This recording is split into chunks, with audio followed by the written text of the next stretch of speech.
You know, folks, with Survivor Series being a week from this Sunday, I know, surprising, right?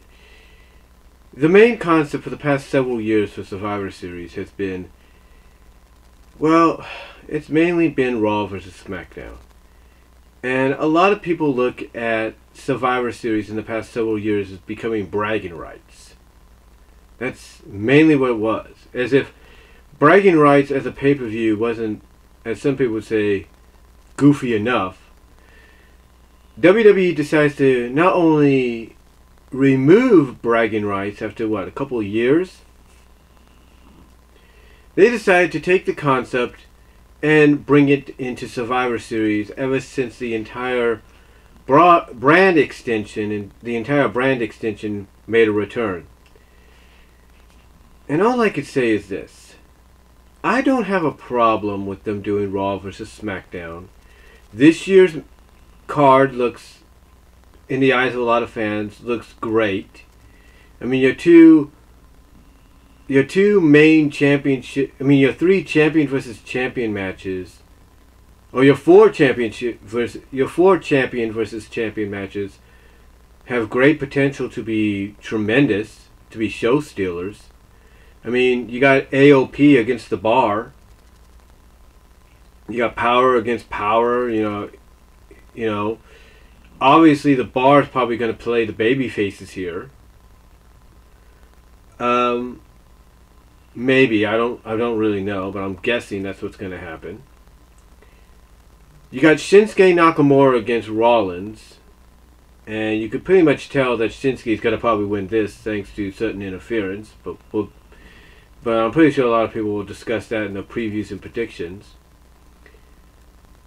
Then you got a match that Jason Solomon on Solomonster Sounds Off says should be the match that closes out Survivor Series, in his opinion. Ronda Rousey versus Becky Lynch. And as good as this match might be, and as good as Becky might be able to carry Ronda to her best match all year, let's not deny that. I mean, yes, Ronda's getting better. And with Becky as a dance partner here, she can only improve to even greater heights. And basically, I think, have probably one of the better women matches on a Big 4 pay-per-view that's the WWE's ever had in a while. But yeah, you got a match that some, like Jason Solomon, feels should main event in their opinion, even though you know what the outcome's going to be there. And then you got Brock Lesnar versus AJ Styles 2. Now, unless they pull some kind of BS tomorrow night on Raw where they say, oh, well, Brock Lesnar, where they have Paul Heyman and Brock come out and Paul Heyman says on behalf of Brock, oh, well, Brock's beaten AJ already. He doesn't have to beat him again, so we're not going to do Survivor Series. If they try to pull that crap, only to have, Stephanie McMahon come out and say, oh, no, you're not doing that, because if you do, I'm stripping you of that belt. That, to me, is going to... How do I put this? That, to me, is going to lessen the intrigue in Lesnar Styles 2 than any AJ Styles, any Brock Lesnar match, hyped up, depending on who the opponents are. It'll lessen that below some of those. Even if those matches have been or could be, how do I put this? Dirt ugly, if you know what I'm saying. No offense. But dirt ugly, bowling shoe ugly, I should say. If they try to pull crap like that, despite how good Paul Heyman is on the mic, like I said, it's going to lessen the intrigue in the match because basically you have, from a story perspective, Brock Lesnar saying, yeah, I'm the champ. I only work certain days, and hey, I've already beaten this guy, so I don't want to wrestle him again. I'm not going to be there. Not only do you basically devalue your Universal Championship, currently held by somebody that's not always there all the time, but you devalue your WWE Championship because the guy the WWE champ's supposed to go up against pretty much is down talking him and saying, yeah, you ain't worth my time. So hopefully they don't pull that crap. Hopefully they don't. Because the last thing we need is Stephanie coming out, or Stephanie after that segment saying, oh yeah, by the way, Brock, you are competing, because if you don't, well, not only are we stripping you of that belt, we're suing you for everything you have. And I do agree with a lot of people that when the match happens, that AJ should go over, but a lot of people pretty much know otherwise. So we'll have to wait and see. Then you got the 3 Survivor Series matches. You got the Survivor Series Tag Team Elimination match with all the tag teams from both brands going up against each other. You have the Women's Survivor Series match with the women of both brands going up against each other. And then you got the main event. And then you got the men's. That'll probably close out the show. Now, like I said, I don't have a problem with WWE wanting to do Survivor Series. I mean, not Survivor Series, but wanting to do brand supremacy-like matches during Survivor Series. I don't have a problem. What I have a problem with is you're turning Survivor Series into Bragging Rights 2.0, and you shouldn't be doing that. What you should be doing is if you're going to do brand supremacy matches, you should only have 2 matches that focus on that. You should have the Women's Survivor Series match and the Men's Survivor Series match. That's it. And if you want to throw the tag teams in there, fine. Fine, that's fine too. But use the other 4 slots, or other 3 to 4 slots. Hold on for a sec.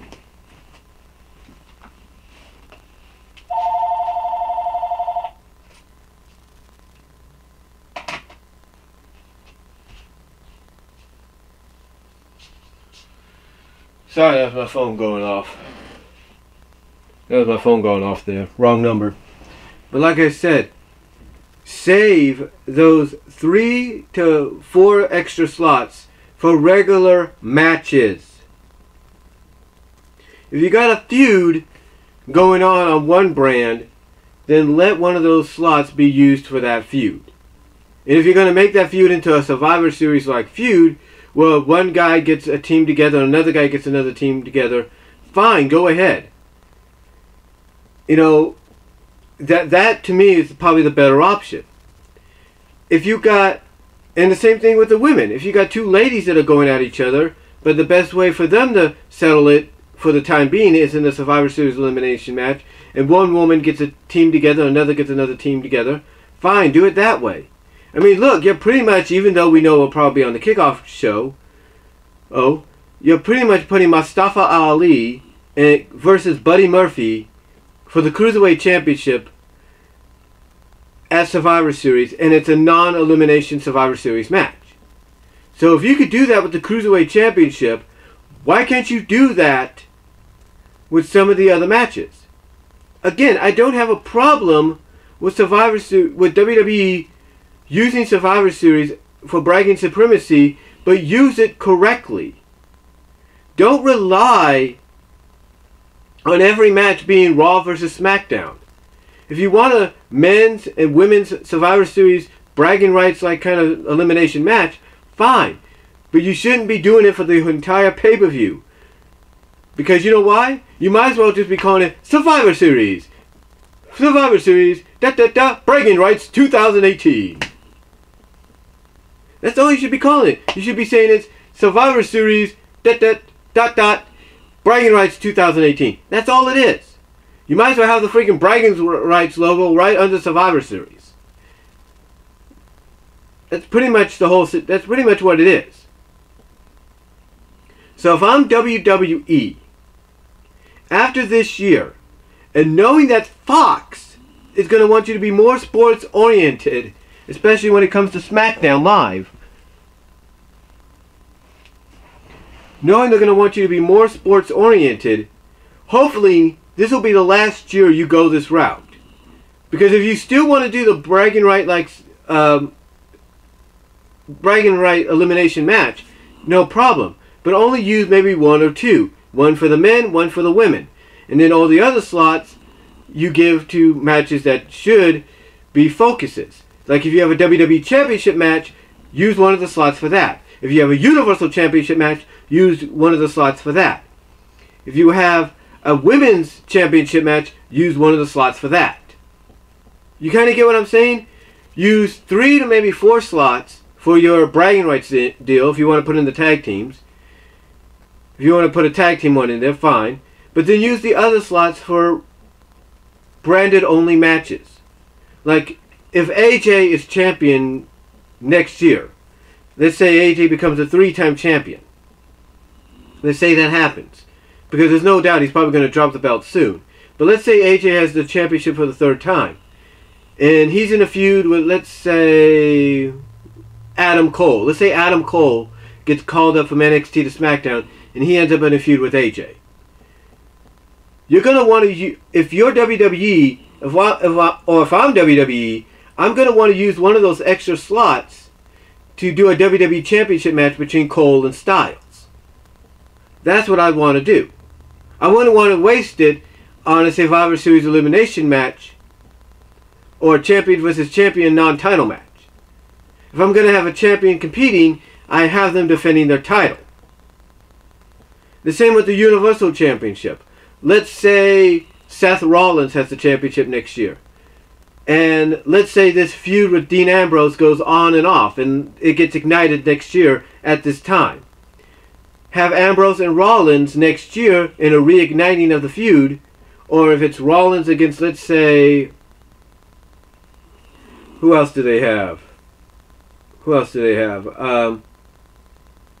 Baron Corbin, let's say that. Then you use the other slot, not for a champion versus champion, but for a Universal Championship match. And then you got 2 more slots to go if you go the 8-match route for the women. You have a Raw Women's Championship and a SmackDown Women's Championship. It makes sense. It makes a lot of sense to go this kind of a route instead of constantly turning your pay-per-view into Bragging Rights 2.0. And again, I'm not saying that the match card this year ain't going to be great. Potentially on paper, it has the ability to be great. It really does. But Survivor Series should get back to what made it what it is. Or at least try to get back to some kind of resemblance of a pay-per-view that's not just a remake or a reboot of a pay-per-view that they did previously the month before Survivor Series, but then they scrapped and just decided to take the concept and put it into Survivor Series. You need to, if I'm WWE, and hopefully by the time they go to Fox next year, they get this balanced out. You want to do a bragging rights situation with Survivor Series? Fine. You can do an 8-match card? Fine. Use half of the matches for your bragging rights situation, and then use the other half to focus on the matches that should be going on, that are important to whatever rivalries or feuds that are going on the brands at that time. So, to me, Survivor Series really needs to change. And to find some kind of balance. Because when I became a fan, because I'll tell you this, as I started to grow as a wrestling fan, Survivor Series became my favorite pay-per-view. In fact, the first live pay-per-view I remember watching was Survivor Series 1991. Now, it's not the first Survivor Series event I saw. The first one was 1990, which I saw on VHS, courtesy of Coliseum Home Video. And I liked the concept. Now, for the next couple of years, they threw away the whole, team concept, the whole team name concept, until about, 94, 95, and then they brought it back. And then, they brought it back between 94 and 95, and only brought it in once for 93 for the main event Survivor Series elimination. But from 91 to most of the 93 pay-per-view, there was no names. There was no team names. But it didn't matter to me because you got to see all these stars competing in matches. In one match or another. And it was great. It was fun. Seeing all these different dynamics working off each other. And it would be 1991 that would kind of change how Survivor Series was looked at for a while. Because every now and then after that, you ended up having one non-Survivor Series matchup take place. Whether it was in 91, the WWE Championship, Whether in '93 it was for the Smoky Mountain Tag Team Championship. Whether it was a casket match, another WWE champion. You get the idea. 1991 set the precedent for having a non-Survivor Series match during Survivor Series. '92 kind of got carried away with that, but thankfully they rebounded in '93. But you get the idea. You get the idea that for, I would say, not even that many Survivor Series, we had, well, basically, like I said, you kind of get the idea that basically once in a while, I'd say about, what was it, 3 or 4 Survivor Series didn't feel like Survivor Series. They just felt like regular pay-per-views. But most of the time it was Survivor Series with that one ingredient, with that one twist put into there of either having one match put on the side that was non-Survivor Series. So still, it kept its core perspective of being Survivor Series. And what I'm saying is, if they want to keep the bragging rights arc going on into next year, that's fine, but balance it out to where half of your card is dedicated to that, and the other half is dedicated to regular, branded, exclusive rivalries and feuds that need to be settled, whether they're for championships or just a personal agenda. Use it for those moments. So, hopefully Survivor Series will change up just a little bit starting next year. Again, nothing against the whole bragging rights situation or stipulation they have. I just think they need to balance it out. Use half for your bragging rights, use half for something else, for other non-bragging right matches. So, that's all I'm going to really say on it, guys. Let me know what you all think down below. Comment if you like. I'd love to hear what you have to say, and I am out.